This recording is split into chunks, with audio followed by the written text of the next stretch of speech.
Hello everyone, मैं हूं आदर्श कुपौत। Start करते हैं आज का लेक्चर। आज का लेक्चर होने वाला है हमारी जो सीरीज चल रही है मुस्लिम लॉ की, उसी का सेकंड लेक्चर। इससे पहले हम पढ़ चुके हैं मुस्लिम विवाह या मुस्लिम विवाह या निकाह के बारे में कि निकाह क्या होता है, कैसे होता है, उसके क्या क्या आवश्यक तत्व है, किन तत्वों के होने पर वैध निकाह होता है और किन के होने पर विवाह वैध नहीं माना जाता है। तो इन चीज़ों को हम इससे पहले वाली वीडियो में पढ़ चुके हैं। ये हमारा सेकंड वीडियो है। इसमें हम पढ़ने वाले हैं मुस्लिम विवाह के प्रकार। अब मैं आपको कुछ चीज़ें पहले बता देना चाहता हूँ इस वीडियो को स्टार्ट करने से पहले कि भाई मुस्लिम विवाह के अगर आप प्रकार पढ़ रहे हो तो प्रकार आपको केवल तभी समझ में आएंगे जब आपने मुस्लिम विवाह को अच्छे से पढ़ रखा होगा। यानी कि अगर आपने निकाह अच्छे से नहीं पढ़ रखा है तो आपको इसके प्रकार भी समझ में नहीं आएंगे, बिल्कुल समझ में नहीं आएंगे। क्यों? क्योंकि इसमें वर्ड ही कुछ ऐसे हैं, जैसे आप ये सम्मति भी ले लो, इजब व कबूल ले लो, निषिद्ध आस्तिया ले लो। तो ये निषिद्ध आस्तिया क्या है, इजब व कबूल क्या है, ये चीज़ें आपको आसानी से समझ में नहीं आएगी। मैं इस वीडियो में भी आपको समझाऊंगा, लेकिन डीपली आप तभी पढ़ पाओगे जब आपने मुस्लिम विवाह को अच्छे से पढ़ रखा होगा, उसके आवश्यक तत्वों को अच्छे से पढ़ रखा होगा। तो मेरी आपसे रिक्वेस्ट है कि अगर अभी तक आपने मुस्लिम विवाह या निकाह को अभी तक नहीं पढ़ रखा है तो आई बटन पर मैं लिंक दे दूंगा, वहां जाकर के आप मुस्लिम विवाह या निकाह को अच्छे से पढ़ सकते हैं। उसके बाद ही ये वीडियो स्टार्ट कीजिए तो आपको ये वीडियो अच्छे से समझ में आएगा। तो एवरीवन, मैं हूं आदर्श कुपौत। स्टार्ट करते हैं आज का लेक्चर। अब मुस्लिम विवाह के प्रकार मैं आपको मेरे अपने एक्सपीरियंस से कुछ चीजें बताना चाहता हूं। फैमिली लॉ को पढ़ने का सबसे बेस्ट तरीका होता है फ्लो चार्ट बना के पढ़ना, क्योंकि इनमें बहुत ज्यादा कंफ्यूजन होता है। जैसे कि ये विवाह वाला पोर्शन तो फिर भी ठीक है, जब आप बंटवारा पढ़ोगे यानी कि संपत्ति का बंटवारा, उन चीजों को जब आप पढ़ोगे तो बहुत ज्यादा कंफ्यूजन होगा। मतलब इतना कंफ्यूजन कि आपको कोई चीज समझ में नहीं आएगी। तो उसको कंफ्यूजन को दूर करने का केवल एक ही रास्ता बचता है कि फ्लो चार्ट के माध्यम से पढ़ा जाए। फ्लो चार्ट के माध्यम से आप पढ़ोगे तो आपको चीजें क्लियर होती जाएगी और आपको अच्छे से समझ में आएगी। मैंने अपने टाइम में दोनों फैमिली लॉ को ऐसे ही पढ़ा था। मैं आपसे भी रिकमेंड करूंगा कि भाई आप फ्लो चार्ट के माध्यम से पढ़िए, आपको बहुत अच्छे से समझ में आएगा। इन चीजों को रटना नहीं है, इनसे रिलेट करके को अपनी लाइफ से कहीं ना कहीं जोड़ करके पढ़ना है, तो ये आपको बहुत अच्छे से समझ में आएंगी। इनको समझना है, रटना नहीं है। मैं आज आपको इसी तरह से मुस्लिम विवाह के प्रकारों को समझाने की पूरी कोशिश करूंगा। अब आइए स्टार्ट करते हैं। भाई मुस्लिम विवाह के जो प्रकार है, मुस्लिमों में हम पढ़ चुके हैं कि भाई दो शाखाएं हैं। कौन कौन सी? एक तो है शिया और एक है सुन्नी। दोनों हम पढ़ चुके, सुन्नी शाखा और शिया शाखा। अब इससे पहले जब हम मुस्लिम विवाह पढ़े थे तो उसमें भी हम कई सारे प्रकार पढ़े थे, जैसे कि मान्य हो, अमान्य है और वैध है, अवैध है। जो साथ ही हम पढ़े थे कि मान्य विवाह, वैध विवाह, सही विवाह, अमान्य विवाह, शून्य विवाह, इन सारी चीज़ों को हम मिक्स में पढ़े थे। लेकिन अब हमें पढ़ना है कि इसके सारे ही प्रकारों को अच्छे से पढ़ना है, कौन सी शाखा के कौन कौन से प्रकार है ये सब पढ़ना है। तो भाई मुस्लिम विवाह के अंदर मुस्लिमों में दो शाखाएं मेन रूप से, कि सुन्नी शाखा और दूसरी है शिया शाखा। अब 3 तरह के विवाह सुन्नी शाखा में भी है, 3 तरह के विवाह शिया शाखा में भी है। इन दोनों में 2 विवाह सिमिलर है। पहला क्या है? मान्य विवाह सुन्नी शाखा के अंदर, सुन्नी शाखा के अंदर दूसरा है शून्य विवाह और सुन्नी शाखा के अंदर तीसरा है अमान्य विवाह। सिर्फ आपको नॉर्मल, हम पहले ही पढ़ चुके हैं कि भाई मुस्लिमों में विवाह जो होता है वो एक कॉन्ट्रैक्ट के रूप में देखा जाता है, एक रीति के रूप में नहीं देखा जाता है, कॉन्ट्रैक्ट के रूप में देखा जाता है। तो कॉन्ट्रैक्ट के हमें पता है कि भाई कॉन्ट्रैक्ट मान्य होता है, अमान्य होता है या शून्य होता है। तो मान्य विवाह, शून्य विवाह और अमान्य विवाह। अब मान्य के कई और नाम भी है। मान्य का वैध भी मान्य विवाह को ही वैध विवाह कहते हैं, मान्य विवाह को ही सही विवाह भी कहते हैं। तो मान्य के ही 3 नाम हो गए। कौन कौन से? मान्य विवाह, वैध विवाह और सही विवाह। दूसरा है शून्य विवाह की अगर बात करें तो शून्य विवाह के ही अलग अलग नाम है। कौन कौन से? शून्य विवाह, अवैध विवाह और बातिल विवाह। ये इंपॉर्टेंट है, आपको ये नाम याद रखना है, बातिल। ठीक है, अगला एक और जो भी इंपॉर्टेंट आएंगे मैं आपको बताता रहूंगा। शून्य विवाह के ही 2 नाम और है, अवैध विवाह और बातिल विवाह। इसी तरह से अमान्य विवाह का भी एक नाम और है, फासिद विवाह। ये भी आपको याद रखना। बातिल और फासिद ये दोनों शॉर्ट क्वेश्चन के रूप में भी आ जाते हैं और एमसीक्यू के रूप में भी आ जाते हैं। बातिल और फासिद, इनको मैं पहले भी अच्छे से समझा चुका हूं, इस बार भी मैं आपको अच्छे से समझाऊंगा। 3 विवाह, मान्य, शून्य और अमान्य। मान्य के 2 नाम और है, वैध और सही। शून्य के अवैध और बातिल नाम भी है और अमान्य के फासिद नाम भी है। ये नाम आपको याद करने हैं। मान्य के वैध और सही, ये तो तीनों पढ़ने में एक जैसे ही लग रहे हैं, कोई दिक्कत नहीं है। शून्य और अवैध भी ठीक है, ये भी समझ में आ जाएगा। बातिल को ध्यान रखना है कि बातिल शून्य विवाह है और अमान्य फासिद विवाह। अभी क्या होता है इनको डीप में हम बाद में पढ़ेंगे, सिर्फ एक बार इनके प्रकारों को देख रहे हैं हम कि भाई सुन्नी शाखा में मान्य विवाह है, शून्य विवाह है और अमान्य विवाह है। इसी तरह से बात करें शिया शाखा की, सुन्नी और शिया दो शाखाएं, शिया शाखा में भी मान्य विवाह और सुन्नी विवाह तो बिल्कुल सुन्नी की तरह सेम है। अब नाम सेम है तो अंदर का मैटर भी एकदम सेम है, यानी कि मान्य विवाह की जो जो पैरामीटर्स इस सुन्नी के लिए है वही शिया के लिए भी होंगे, और शून्य विवाह के जो पैरामीटर्स इसके लिए हैं शिया के लिए वो सुन्नी के लिए भी होंगे, यानी कि ये दोनों पॉइंट तो एकदम सिमिलर हो गए। इसके बाद शिया शाखा में एक तीसरा और इंपॉर्टेंट विवाह, बहुत इंपॉर्टेंट विवाह, मुत्ता विवाह। ये अलग से एक बड़े क्वेश्चन के रूप में भी आ जाता है कई बार, तो आपको इसको बहुत अच्छे से पढ़ना है। इसको मैं हो सकेगा तो डेडिकेटेड वीडियो में और समझाऊंगा, लेकिन एक बार आपको शॉर्ट में यहां समझाऊंगा।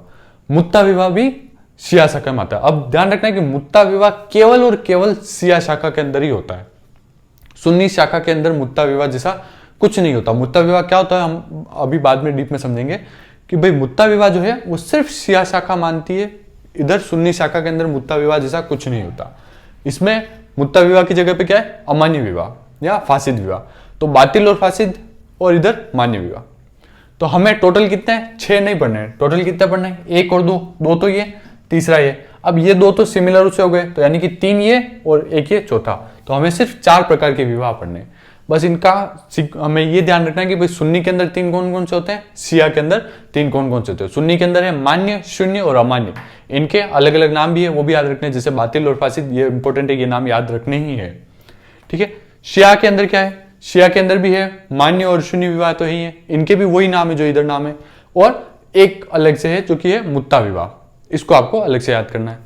अब ये क्या क्या होता है मैं आपको आसानी से समझा देता हूं, इनमें कोई याद करने जैसी कोई चीज नहीं है। अगर आपने वो मेरी जो पुरानी वीडियो देख रखी है आपने मुस्लिम विवाह की या निकाह की जो वीडियो मैंने बनाई थी वो देख रखी है, तो आपको 1 सेकंड में समझ में आ जाएगा। बहुत छोटा सा टॉपिक है परंतु बहुत इंपॉर्टेंट टॉपिक है, क्योंकि इसमें कंफ्यूजन बहुत होता है। भाई बात करें मान्य विवाह, सही विवाह या वैध विवाह की, जो कि हम सुन्नी के अंदर भी बात कर रहे हैं, और सुन्नी के अंदर भी यही लागू होगा और शिया के अंदर भी यही लागू होगा, यानी कि शिया के अंदर जो मान्य विवाह है और इसमें जो मान्य विवाह है इसकी सेम शर्तें हैं। क्या शर्तें हैं, वैध विवाह की क्या शर्तें होती है, पिछली वीडियो में हमने पढ़ी थी कि भाई जो विवाह कर रहे हैं दोनों पक्षकार वो वयस्क होने चाहिए, दोनों पक्षकारों की सहमति से विवाह होना चाहिए। इजब ओ कबूल, इजब ओ कबूल का मतलब होता है कि प्रस्ताव रखना और उसे स्वीकृत करना, यानी कि दोनों पक्षकारों में से, लड़का और लड़की में से एक पक्ष जो है प्रस्ताव रखेगा, दूसरा पक्ष उस प्रस्ताव को स्वीकार करेगा। तो इस चीज को प्रस्ताव रखने और स्वीकार करने, जैसे कॉन्ट्रैक्ट में था प्रस्ताव देना और स्वीकार करना, सेम उसी तरह से इसमें भी है। इसमें विवाह के अंदर इसे क्या कहा जाता है, इजब ओ कबूल, इजब ओ कबूल, ये नाम भी आपको याद रखना है। सिर्फ नाम याद रखना है, इनके अंदर का मैटर बहुत आसान है, आपको एक बार में समझने से ही याद रह जाएगा। इजब ओ कबूल मतलब कि स्वीकार करना और प्रस्ताव रखना और उसे स्वीकार करना, तो ये हो गया इजब ओ कबूल। अब एक बैठक यानी कि ये जो इजब ओ कबूल होता है, यानी कि प्रस्ताव रखना और उसको स्वीकार करना, तो ये दोनों चीजें एक ही बैठक में एक ही बार में होनी चाहिए, यानी कि एक ही बार में बैठे साथ में, एक ही बार में प्रस्ताव रखा और उसी टाइम उसे स्वीकार भी कर लिया गया। ऐसा नहीं कि प्रस्ताव आज रखा गया और उसे स्वीकार 1 महीने बाद किया गया, ये चीज मुस्लिम विवाह में नहीं चलती। अगर प्रस्ताव आज रखा गया है तो उसे उसी बैठक में उसी समय आज ही स्वीकार करना होगा, बाद में स्वीकार करने पर वो वैध नहीं माना जाएगा। तो वैध विवाह की कसौटी हम पढ़ चुके हैं कि भाई वयस्क होने चाहिए, सहमति होनी चाहिए उनकी, इजब व कबूल यानी कि प्रस्ताव और स्वीकृति होनी चाहिए, एक ही बैठक में होना चाहिए, और गवाह होने चाहिए। गवाह के बारे में भी मैं पिछली वीडियो में बताया था आपको कि गवाह कौन कौन सा हो सकता है, अंधा गवाह हो सकता है, गूंगा गवाह हो सकता है, लेकिन बहरा व्यक्ति कभी भी मुस्लिम विधि के अंतर्गत गवाह नहीं हो सकता।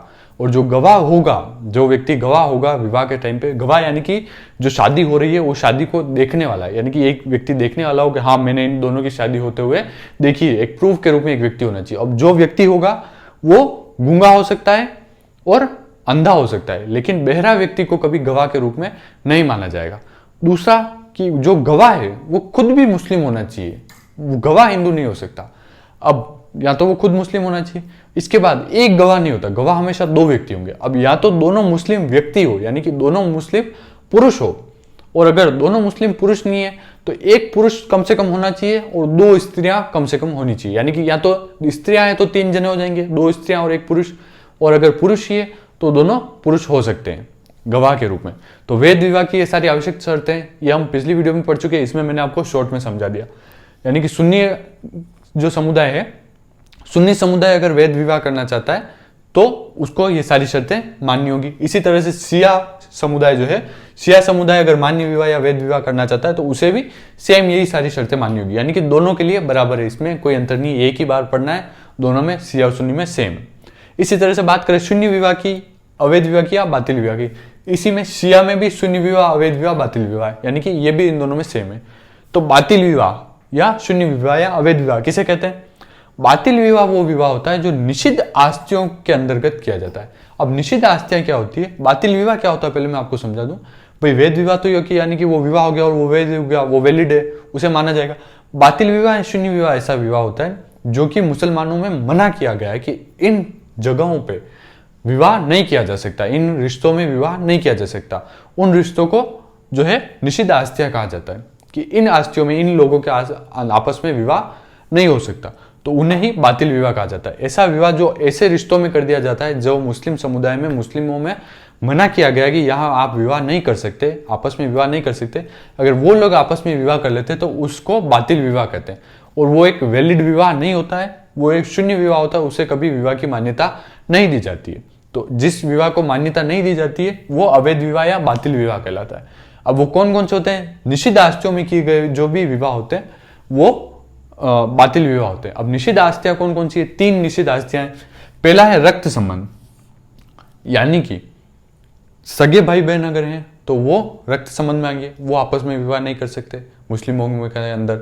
उसके बाद अपनी माता से या अपनी माता की माता से विवाह नहीं किया जा सकता, और अपनी माता की पुत्री से विवाह नहीं किया जा सकता, उसकी पुत्री से भी विवाह नहीं किया जा सकता। ये सब तो आगे रक्त संबंध में। सेम इसी तरह लड़की के लिए भी होगा क्या कि पिता के पिता से विवाह नहीं हो सकता, पिता के पुत्र से विवाह नहीं हो सकता, उसके पुत्र से विवाह नहीं हो सकता, ये लड़की के लिए भी वैलिड हो गया। विवाह संबंध, विवाह संबंध का मतलब ये है कि लड़का और लड़की की जब विवाह हो गया है तो लड़का पक्ष यानी कि ए और बी का मान लीजिए विवाह हुआ है, ए पुरुष है बी स्त्री है, तो जो ए व्यक्ति है वो बी की माता से भी विवाह नहीं कर सकता और बी की पुत्री से भी विवाह नहीं कर सकता ए, और बी की माता से भी विवाह नहीं कर सकता, ऐसे ऊपर तक, ठीक है। और बी यानी कि जो स्त्री है वो अपने पति के पिता से भी विवाह नहीं कर सकती, अपने पति के पुत्र से भी विवाह नहीं कर सकती। यानी कि विवाह संबंध में यह है कि एक दूसरे के माता पिता से और उनके बच्चों से विवाह नहीं कर सकते।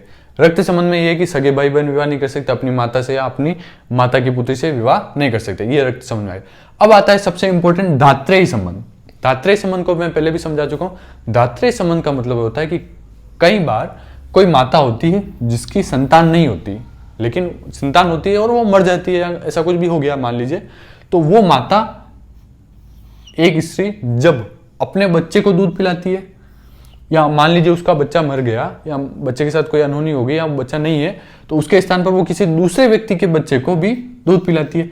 तो ये माता जो है, ये माता जिन जिन बच्चों को दूध पिलाती है उन बच्चों को आपस में सगा भाई बहन के रूप में मान लिया जाता है। इन सभी के बीच में जो संबंध होता है वो संबंध धात्रेय संबंध होता है, यानी कि एक माता का दूध जिन जिन बच्चों ने पिया है, मुसलमानों के अंदर एक माता का दूध जिन जिन बच्चों ने पिया है, चाहे वो इसके सगे पुत्र या पुत्री नहीं भी हो, तो भी जिन जिन्होंने उनका दूध पिया है वे सभी आपस में विवाह नहीं कर सकते। ये धात्रेय संबंध यहां मना करता है। तो हमने पढ़ लिया बातिल विवाह। बातिल विवाह का मतलब होता है कि इन 3 रिश्तों में, रक्त संबंध में, विवाह संबंध में और धात्रेय संबंध में आपस में कभी विवाह नहीं हो सकते। ये सेम चीज सुन्नी के लिए भी लागू है और शिया के लिए भी लागू है, तो आपको दोनों में सेम लिखे पढ़नी है। मान्य विवाह जो हम पढ़े सही और वैध विवाह, ये सुन्नी में भी है और शिया में भी है। शून्य विवाह भी सुन्नी में भी है और शिया में भी है, तो ये दोनों इन दोनों में सेम हो गए। अब हम जो पढ़ने जा रहे हैं अमान्य या फासिद विवाह, ये सिर्फ सुन्नी के लिए वैलिड है। ये अमान्य या फासिद विवाह जैसा शिया शाखा में कहीं पर भी कोई वर्णन नहीं मिलता है, यानी कि शिया शाखा अमान्य या फासिद विवाह जैसा कुछ नहीं मानती। तो अमान्य या फासिद विवाह क्या होता है? फासिद विवाह ऐसा विवाह होता है, जैसे बातिल विवाह तो मैंने आपको बताया कि बातिल विवाह ऐसा होता है जो कभी वैध माने ही नहीं जाता है, जहां मना कर रखा है वहां पर भी अगर विवाह कर लिया गया तो उसे कभी वैध माने ही नहीं जाएगा, उसे विवाह की जो चीजें हैं विवाह वाली वो उसे मान्यता मिलेगी ही नहीं कभी, वो विवाह हो गया बातिल विवाह। लेकिन कुछ विवाह ऐसे होते हैं जो कुछ कारणों की वजह से, जैसे जो वैध विवाह है इसकी जो शर्तें, उनमें से कुछ ऐसी छोटी मोटी शर्तों को अगर पूरा नहीं किया जाता है तो ऐसी स्थिति में उस विवाह को शून्य विवाह नहीं करके उस विवाह को फासिद विवाह में डाल देते हैं। कि फासिद विवाह ऐसा विवाह होता है जो मान्य विवाह या वैध विवाह की शर्तों को, कुछ ऐसी शर्तें हैं उनको पूरा नहीं करता, छोटी मोटी शर्तों को, तो उन विवाह को बाद में बदल करके मान्य विवाह के अंतर्गत भी लाया जा सकता है। यानी कि फासिद विवाह को बदल करके वैध विवाह किया जा सकता है, लेकिन बातिल विवाह को बदल करके वैध विवाह नहीं किया जा सकता। ये इंपॉर्टेंट लाइन है। फासिद विवाह या अमान्य विवाह जो होता है उससे बदल करके वैध विवाह किया जा सकता है, परंतु बातिल विवाह को बदल करके वैध विवाह नहीं किया जा सकता। इतना सा आपको ध्यान रखना है। फासिद विवाह क्या होता है? फासिद विवाह में कौन कौन से आएंगे? मान लीजिए जैसे यहाँ पर था कि गवाह होंगे, तो गवाह की अनुपस्थिति में अगर कोई विवाह कर लिया, यानी कि 2 गवाह की बात की गई थी, वहां उस समय 2 गवाह उपलब्ध नहीं थे, एक ही गवाह उपलब्ध था, तो ऐसी स्थिति में क्या होगा? वो फासिद विवाह के अंतर्गत आ जाएगा। उसे बाद में अगर कोई गवाह आ जाता है कि हाँ मैं उस समय उपलब्ध था और मैं गवाही देने को तैयार हूं, तो ऐसी स्थिति में उसे फिर से मान्य विवाह के अंतर्गत शिफ्ट किया जा सकता है। मुस्लिमों में 4 विवाह का प्रचलन भी है, यानी कि एक मुस्लिम व्यक्ति 4 मुस्लिम स्त्रियों से विवाह कर सकता है और चारों से वो वैलिड माना जाएगा, यानी कि चारों से वो वैध माना जाएगा। लेकिन अब अगर कोई मुस्लिम व्यक्ति क्या करता है कि 4 के स्थान पर वो 5 स्त्रियों से विवाह कर लेता है, तो 5वीं स्त्री से जो वो विवाह करेगा, ऐसी स्थिति में क्या होगा? वो विवाह अमान्य या फासिद विवाह के अंदर आ जाएगा। वो वैध विवाह नहीं होगा, क्योंकि वैध विवाह कहता है कि सिर्फ 4 ही विवाह कर सकते हो, और शून्य विवाह के अंतर्गत भी उसे नहीं डालेंगे, उसे डालेंगे फासिद विवाह के अंतर्गत। क्यों? क्योंकि उसके पास ऑप्शन है, वो उसे बदल करके वैध विवाह में डाल सकता है। कैसे? कि पिछली जो 4 पत्नियां हैं उसकी, उन चारों में से अगर वो किसी एक को तलाक दे देता है, तो 5वीं जो उसने शादी की है वो शादी ऑटोमेटिकली मान्य विवाह में बदल दी जाएगी। यानी कि या तो गवाह उपस्थित नहीं और बाद में गवाह आ गया तो भी वो मान्य हो जाएगा, और 5वीं पत्नी से अगर उसने कोई विवाह किया है, तो 5वीं पत्नी से विवाह करने पर शुरू की 4 पत्नियों में से किसी भी पत्नी को, एक पत्नी को अगर वो तलाक दे देता है, तो ऐसी स्थिति में 5वीं पत्नी ऑटोमेटिक मान्य हो जाएगी। ठीक है। और अगला है इद्दत की अवधि। अब इद्दत की अवधि क्या होता है? ये तो बहुत एक बड़ा टॉपिक हो गया, इस पर तो पूरी 1 या 2 वीडियो आएगी, तो इद्दत की अवधि मैं आपको बाद में समझा दूंगा। इद्दत की अवधि मतलब कि तलाक के बाद एक छोटी सी टाइम पीरियड स्त्रियों को मुस्लिमों में जो एक छोटा सा टाइम पीरियड होता है वो अलग निकालना होता है, उसके बाद ही वो जाकर के दूसरा विवाह कर पाती है। अभी के लिए आप इतना सही समझ लीजिए, इसे पूरा डीप में तो मैं बाद में समझाऊंगा। यानी कि तलाक लेने के बाद तुरंत मुस्लिम स्त्री कोई भी दूसरा विवाह नहीं कर सकती, उसे एक इद्दत की अवधि गुजारनी होती है, उस टाइम पीरियड के बाद ही जाकर के वो दूसरा विवाह कर सकती है। तो ये होती है इद्दत की अवधि। अब मान लीजिए इद्दत की अवधि के अंदर ही किसी ने विवाह कर लिया, तो ऐसी स्थिति में वो भी फासिद विवाह के अंदर आ जाएगा। उसे क्या होगा कि उसे अगर फिर से वैध करना है तो उसे फिर से इद्दत की अवधि पूरी करनी होगी। जैसे ही वो इद्दत की अवधि पूरी कर लेगी, वो फिर से मान्य विवाह हो जाएगा। यानी कि कुल मिलाकर के ये कि फासिद को मान्य किया जा सकता है, बातिल को मान्य नहीं किया जा सकता। फासिद सिर्फ सुन्नी में माना जाता है, शिया में फासिद नहीं होता। ये चीज आपको ध्यान रखनी है। अब शिया शाखा का एक पॉइंट बच गया, जो कि सबसे इंपॉर्टेंट पॉइंट है, मुत्ता विवाह। मुत्ता विवाह क्या होता है? मुत्ता विवाह को पढ़ने से पहले इन तीनों विवाह के जो परिणाम है, क्या क्या परिणाम होंगे इन तीनों विवाह के, वो मैं आपको एक बार वापस बता देता हूं। वैध विवाह का परिणाम क्या होगा? सिंपल सा है कि वैध विवाह है तो उसे वैलिड मान लिया जाएगा। बातिल विवाह का क्या परिणाम होगा? बातिल विवाह का यह परिणाम होगा कि उस विवाह को खारिज ही करना पड़ेगा, उस विवाह को समाप्त ही करना पड़ेगा। उसे कभी वैध विवाह के अंतर्गत नहीं बदला जा सकता, उसे कभी विवाह की उपाधि या विवाह का जो पूर्ण रूप से विवाह के रूप में स्वीकार कभी नहीं किया जाएगा बातिल विवाह को।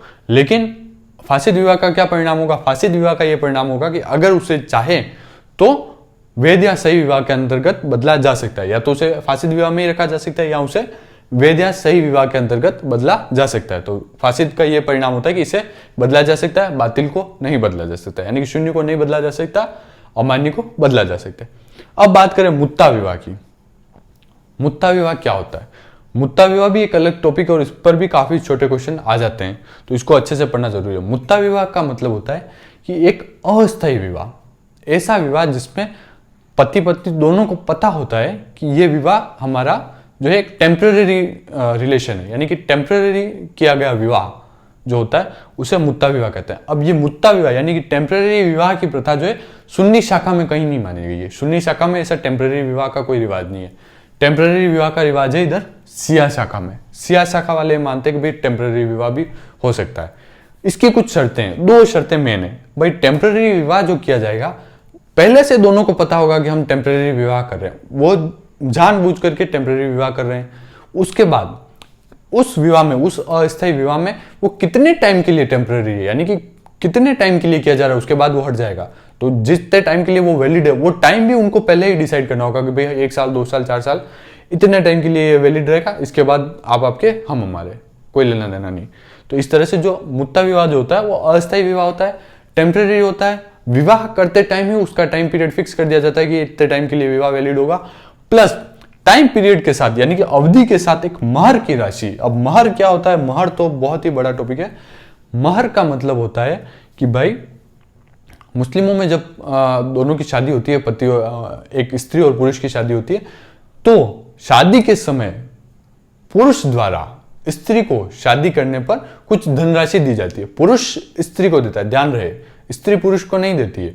दहेज से उल्टा सिस्टम है कि भाई यहां पुरुष जो है स्त्री को एक राशि देता है, धनराशि, विवाह करने के बदले। क्योंकि मुस्लिमों में विवाह को एक कॉन्ट्रैक्ट के रूप में देखा गया, हम पहले पढ़ चुके हैं, इनके धर्म ग्रंथों में भी कई जगह जो इनके जो विधिवेता हुए हैं उन्होंने भी यही कहा है कि मुस्लिमों में जो विवाह होता है उसे कॉन्ट्रैक्ट के रूप में देखा जाता है। तो भाई कॉन्ट्रैक्ट में क्या होता है? मान लीजिए कोई प्रस्ताव रखा, उसे स्वीकृत किया गया, तो प्रतिफल तो देना होता है। तो इसी तरह से विवाह के बदले, विवाह में पत्नी को एक सामान के रूप में कि भाई पत्नी जो है वो उससे विवाह हुआ तो पत्नी पति के पास गई, तो उसके प्रतिफल के रूप में पत्नी को जो है क्या मिलता है? महर की एक राशि मिलती है। महर की राशि एक धनराशि होती है जो फिक्स होती है, उसे विवाह के समय ही, विवाह से पहले ही फिक्स करना होता है। वो धनराशि फिक्स हो जाएगी, उसके बाद विवाह के टाइम पे पति द्वारा उस पत्नी को महर की वो राशि दी जाएगी। यानी कि मुत्ता विवाह में दो चीजें ध्यान रखनी कि पहला तो वो अस्थायी होगा, परमानेंट नहीं हो सकता, और सिर्फ शिया शाखा के अंदर होगा। सुन्नी के अंदर अस्थायी विवाह जैसा कुछ नहीं है। अस्थायी होगा, कितने टाइम के लिए अस्थायी होगा ये भी फिक्स होगा, और कितनी धनराशि उस विवाह के लिए स्त्री को मिल रही है वो धनराशि भी पहले से ही डिसाइड होगी। तो आई होप ये वीडियो आपको अच्छे से समझ में आ गया होगा। अब ये वीडियो अगर आपको सही समझ में नहीं आया तो पहले आप मुस्लिम विवाह को अच्छे से पढ़ के आइए। मुस्लिम विवाह को जब अच्छे से पढ़ लेंगे तो ये जो भी छोटे छोटे पॉइंट मैंने आपको बताए, ये सारे पॉइंट मैंने उस वीडियो में बहुत डीपली एक्सप्लेन किए हुए हैं। तो जब आप वो वीडियो देख के ये वीडियो देखेंगे तो आपको बहुत आसानी से समझ में आ जाएगा। फ्लो चार्ट हमें याद रखना है कि भाई मुस्लिमों में दो प्रकार की शाखाएं, सुन्नी शाखा, शिया शाखा। सुन्नी शाखा में भी 3 विवाह हैं और शिया शाखा में भी 3 विवाह हैं। 2 विवाह दोनों में सेम है भाई, मान्य और शून्य विवाह दोनों में सेम है। इनके नाम याद रखने के बातिल और फासिद और सही विवाह। शून्य का नाम है बातिल और अमान्य इसमें अलग है, और इसमें मुत्ता विवाह अलग है। अमान्य को फासिद विवाह भी कहा गया है। अमान्य विवाह को वैध विवाह में बदला जा सकता है, शून्य विवाह को वैध विवाह में नहीं बदला जा सकता। मान्य विवाह सेम जो हमने पढ़ चुके, भाई सब चीजों को फॉलो करता हुआ हो, वो मान्य विवाह है। शून्य विवाह वो विवाह है जो भाई निषिद्ध आस्तियों में कर दिया गया, जहां मना कर रखा है वहीं जाकर के विवाह कर दिया तो वो शून्य विवाह हो जाएगा। अमान्य विवाह वो होगा जो छोटी मोटी शर्तों को पूरा नहीं करता, उसे बाद में बदल करके मान्य किया जा सकता है। और इधर भी ये दोनों तो सेम हो गए। बात करें मुत्ता विवाह की, तो भाई मुत्ता विवाह वो विवाह होता है जो टेम्पररी होता है, सिर्फ शिया शाखा में होता है। सुन्नी में टेम्पररी विवाह जैसा कुछ नहीं है। दोनों को पहले से पता होता है कि टेम्पररी विवाह कर रहे हैं, उसके बदले कितने टाइम के लिए कर रहे हैं वो भी फिक्स होता है, और उसके बदले कितने पैसे ले रहे हैं यानी कि कितने महर की राशि ले रहे हैं वो भी फिक्स होता है। तो आई होप ये वीडियो आपको समझ में आई होगी। नेक्स्ट किस टॉपिक पर आप वीडियो चाहते हैं मुझे कमेंट करके बताइए। Thank you so much.